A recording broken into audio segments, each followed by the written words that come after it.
Друзья мои, мы начинаем этот Новый год во имя Иисуса. В этом году мы будем изучать Иеремию. Это будет большим благом. Глава 1, стих 5. Послушайте, что он говорит тем, кто считает, что у Бога нет плана для их жизни. Будьте внимательны. «Прежде, нежели я образовал тебя в чреве, он задумал и образовал вас, я познал тебя. И прежде, нежели ты вышел из утробы, я осветил тебя». Вы тоже уже освящены. Пророком для народов поставил тебя. У Бога всегда есть для вас миссия. Но я не от Иисуса, как мне быть? Он знает обо всем. Если вы не примете Иисуса как Спасителя, это будет потеря.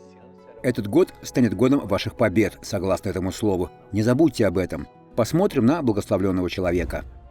Я чувствую, что мой позвоночник теперь полностью исцелился. Я не могла сделать так. Вы не делали этого?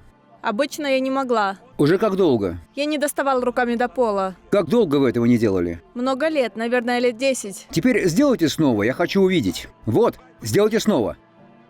Вот, готово. Вы касаетесь. Коснулись. Так держать. Теперь я хочу помолиться с вами, Бог.